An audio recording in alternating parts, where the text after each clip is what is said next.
بسم اللہ الرحمن الرحیم۔ ناظرین، آج کی تیسری قسط ہے اس واقعہ کی، جو واقعہ ہم آپ کے سامنے پیش کرنے کو جا رہے ہیں 85 ہے ویلاگ، اور یہ اس کی تیسری قسط ہے بیان حضرت لوط علیہ السلام کی۔ صفحہ نمبر ہے 95 قصص الانبیاء اس کتاب کا نام ہے، اردو میں ہے، اور رائٹر ہیں اس کے حضرت مولانا عبد المنان صاحب۔ قصص الانبیاء۔ ناظرین، اس کتاب کے اندر قرآن و سنت اور قرآن و حدیث کی روشنی میں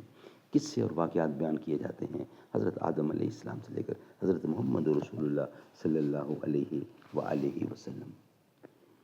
نحمدہ و نصلی علی رسولہ الکریم۔ اس سادگی پہ کون نہ مر جائے اے خدا، لڑتے ہیں اور ہاتھ میں تلوار بھی نہیں۔ فائدہ خلاصہ یہ ہے کہ حضرت لوط علیہ السلام کے گھر میں فرشتے مہمان بن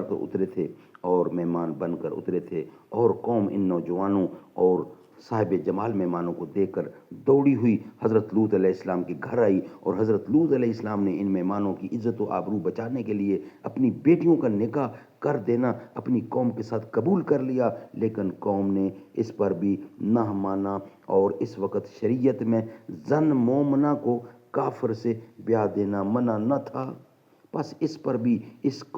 کافر قوم نے حضرت لوط علیہ السلام کی بات تسلیم نہ کی، اور حضرت لوط علیہ السلام کے گھر کے دروازے توڑ ڈالے، اور پھر کہا قولہ تعالی قالوا لقد علمت ما لنا فی بناتک من الحق وانک لتعلم ما نرید۔ ترجمہ: وہ قوم کے لوگ بولے کہ تو جان چکا ہے کہ ہم کو تیری بیٹیوں سے غرض نہیں، اور تجھ کو تو اچھی طرح معلوم ہے جو ہم چاہتے ہیں، تم اپنے مہمانوں کو ہمارے پاس بھیج دو۔ حضرت لوط علیہ السلام نے فرمایا قولہ تعالی قالوا لو ان لی بکم قوۃ او آوی الی رکن شدید۔ حضرت لوط علیہ السلام کہنے لگے، اگر مجھ کو تمہارے سامنے زور ہوتا یا جا بیٹھتا کسی محکم آسرے میں، اگر مجھ کو تمہارے سامنے زور ہوتا یا جا بیٹھتا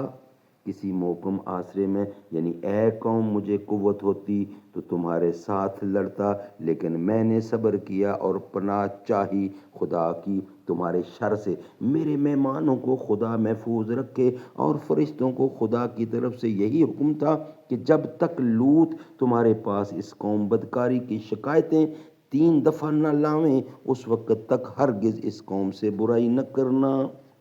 اور نام بھی اپنا مت بتانا۔ جب حضرت لوط علیہ السلام اپنے گھر واپس گئے تو قوم نے حضرت لوط علیہ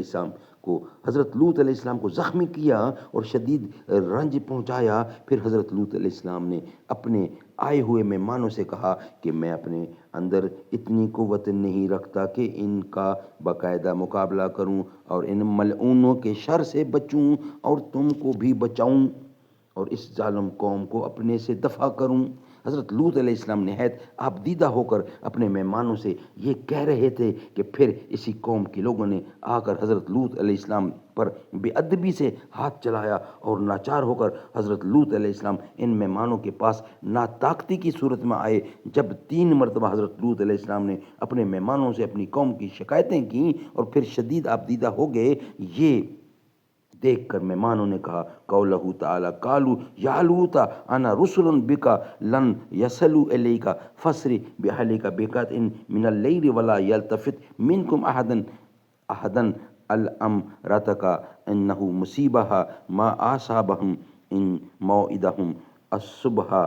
ترجمہ: مہمان بولے، اے لوط ہم بھیجے ہوئے ہیں تیرے رب کے، اور یہ لوگ ہرگز نہ پہنچ سکیں گے تجھ تک، سو نکل اپنے گھر سے، کچھ رات رہے، اور پھر تم میں سے کوئی شخص منہ موڑ کر بھی نہ دیکھے، مگر تیری عورت تو ان ہی میں سے ہے، اور جو عذاب الہی ساری قوم پر آئے گا وہی تیری بیوی پر بھی آئے گا۔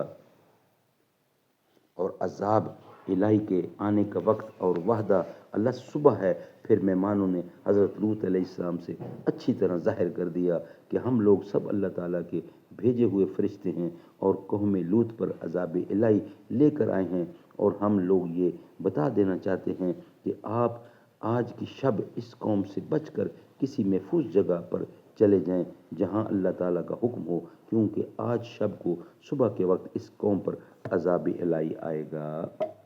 ناظرین یہ ولاگ ہمارا کمپلیٹ ہوا، یعنی آج کے ہمارے جو ہیں دو ناظرین قصہ آپ کے سامنے رکھا جا رہا ہے، بیان حضرت لوط علیہ السلام کا۔ اس کی 3 قسطیں ہم پیش کر چکے ہیں، نیکسٹ قسط انشاءاللہ ہم کل کو کریں گے، کیونکہ ابھی واقعہ ہے اور ابھی اس کی تقریباً 2-3 قسطیں باقی ہیں، وہ انشاءاللہ کل ہم آپ کے سامنے رکھیں گے۔ آج کا یہ ولاگ ہمارا کمپلیٹ ہوا۔ مدینے میں جو گزری ہیں وہ راتیں یاد آتی ہیں، مجھے آقا کے روضے کی وہ باتیں یاد آتی ہیں۔